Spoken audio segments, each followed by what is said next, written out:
ya upande wa Advance. Yeye kasoma Songea Girls, mimi nimesoma Songea Boys. Kwa hiyo hivi ndivyo ambavyo historia ilitengenezwa ya SNKD, na vitu vikubwa vilivyotumika kwenye kuisajili hii kampuni. Kuna kitambulisho cha kwangu cha taifa, tarehe yangu ya kuzaliwa kwa maana ya mwezi, tarehe, mwezi na mwaka, uraia, barua pepe, namba ya simu, lakini pia tukafanikiwa kupata hiyo namba ya nasema registration number of SNKD 484630. Muda ilikuwa ni tarehe 13 mwezi wa kwanza 2021 saa 7:34 na sekunde 49. Makao makuu ya SNKD ni Pwani, wilaya ya Kibiti, kata ya Kibiti, ikiwa na postal code 61313, boxi tulitumia 33.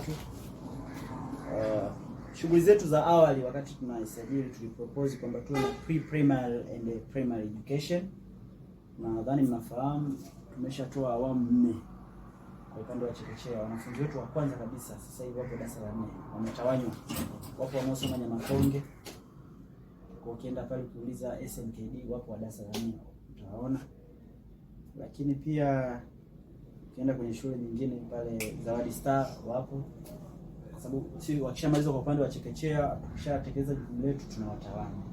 Hatuna shule ya msingi, ni miundombinu tu ambayo inasumbua. Ya hapo baadaye tutakuwa na kwamba mtu akishasoma darasa la kwanza chekechea, tutakuwa na maendelezo wa shule za msingi. Kwa hiyo tutatoa huduma kwa upande wa chekechea, shule ya msingi, ikiwezekana Mungu akijalia mpaka sekondari. Na ukiangalia wilaya yetu ya Kibiti ina changamoto hiyo, hakuna shule za private kwa maana shule binafsi. Ni mategemeo yetu tukiwa na mwendelezo wa maboresho ya miundombinu hiyo tuweze kutoa huduma katika kiwango vya kimataifa. Kwa shughuli zetu ilikuwa ni hiyo, pre-primary and primary education. Tulikuwa na general cleaning and building main. Tulikuwa na private security activities main, na tulikuwa na other education. Kwenye other education tuna computer training, tuna automobile driving, tuna remedial classes. Nadhani mnafahamu kwenye remedial, computer training tayari tumefanya vizuri. Nadhani kwa upande wa wilaya Kibiti kila mtu anafahamu, na wilaya za jirani na mikoa ya jirani, nadhani mnafahamu kwamba tumeshirikiana kwa kiwango kikubwa na SNKD. Tumekuwa wadau wakubwa jamii, lazima la michezo tumekuwa tukishiriki, mambo ya kijamii tumekuwa tukishiriki.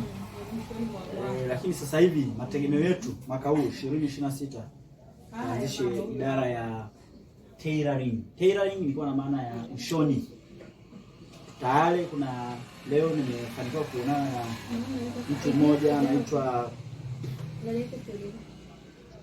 somebody yupo hapa nani, tumekubaliana kwamba tuweke hiyo